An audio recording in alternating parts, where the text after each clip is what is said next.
Hello, everyone. It's Dr. Desiree Alexander, aka Educator Alexander, and here is your 5-minute tip for this week. So, Padlet has released a whole bunch of updates, but I want to show you the 7 that I am excited about.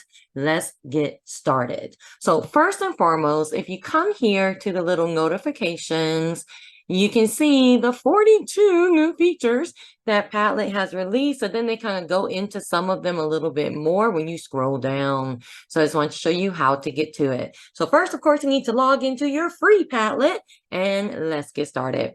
Number 1, I want to show you the new templates. So first and foremost, if you want to use one of your Padlets as a template because you just use it all the time. You use kind of the same thing. Or if you put, like, let's say all of your student names here and you just want to make it a template, you can use it over and over and over again. You can come here to the 3 dots once you open your Padlet and you can go to mark as template. I'm going to go ahead and mark this one as a template so you can see where it is. So you see template right there. And then when I go back to my dashboard, you have templates. And this is where your templates are going to live. Yeah. So then if you go to make a Padlet, you'll see a whole bunch of templates that are here for you. So for example, if you want to do an about us, I can just go ahead and click that. And you may say, well, that's right, I don't see anything. It's all I see is a background. Yep, that's because you can come here and choose what you want. So you can see an example of one kind of already done, but then you can come here and say, hey, generate some sample posts for me, and I'll just start from here, right? So there you go. You have all kind of other options, but I'm just going to get out of here and go back to show you some more things. Number 2, trash, bookmark, archive, all in bulk. So you used to have to do that one by one, but now I can just highlight what? And I can either add them all to the bookmarks, archive them all, or trash them all. Especially if you're using the free account and you have 3 already, you just want to archive these 3 to make 3 new ones. This is a very easy and quick way to do that. You can also do it in all of the other ones too. So like templates, anything that you have, you can click and you can now do it in bulk. Next, customize how people post. This is a really, really big and important one for me. So I'm just going to go into a dummy Padlet that I created. And I want to customize what people are able to do. So for example, when they click on the plus sign and they click on the 3 dots, I may not want them to have all, yes, allow, great. I may not want them to have all of these different options. I may not want them to do screen recorder, right? So you can now customize what you allow people, kids, students, teachers, whoever you're using this with, to do. So let's see how you do that. So to customize, you're going to come here to the gear. So when I go to the gear, I'm going to go to post. Now, if you just keep scrolling down, eventually you're going to get to post, but I'm going to click on post. And now I can click here and either hide or show the author and the timestamp. I can also click on post fields. So I can go to attachment and I can uncheck the ones I don't want them to use. What? And then click save. I'm just going to discard that for now.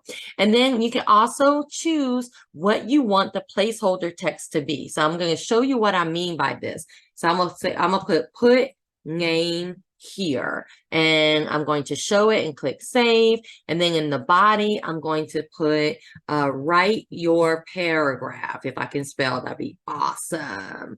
All right, so just for an example, a very quick example. So now when they come here, it says put name here and write your paragraph instead of it saying just the kind of regular text. So you can choose what it says, and then you can choose what things they can do. Oh, I love these different options. That's a big one for me. Number 4, breakout rooms. So if you've ever wanted your students to not see the whole Padlet at one time, and you only want them to see one section. So for breakout rooms, you do have to put it in sections. So once you do, and you can do all of the formats and sections now. So once you have your sections, you're going to come to the share button. So when you go to the share button, you're going to go to links. So under links, you now have breakout links. So you do have to click it and turn it on. Usually it is turned off. It's not going to do anything. Just come and turn it on. And then now each of your sections has a separate link. So I can send this to group 1, this to group 2, this to group 3 for an example. And the only thing they're going to see are the posts that are in their section, and that's the only place they'll be able to post. Then you can share the whole Padlet with them like normal, but that's how you do breakout links. Yay! Okay, number 5, another biggie for me, submission request link.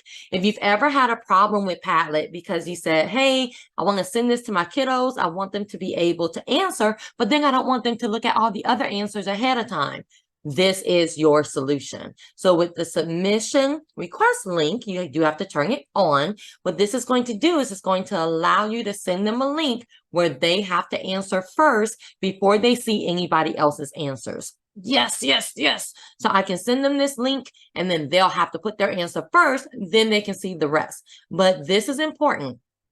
What do you want them to do after the submission? So if you want them to see the rest of the Padlet, then you need to click that and say open Padlet. And so now after they answer theirs, they'll be able to see the rest of the Padlet. If you only want them to see a confirmation page, that's a really awesome way to say, hey, I want you to use Padlet to submit to me, but I don't want anybody else to see your response, right? So I just want you to see a confirmation page. And now it's almost like a private Padlet, but you can still use it like Padlet. Oh, I'm so excited. Or you can have them do another post if you want them to. You can also require your visitors, your students, your teachers, whoever, to be logged in or not. I'm in love with this.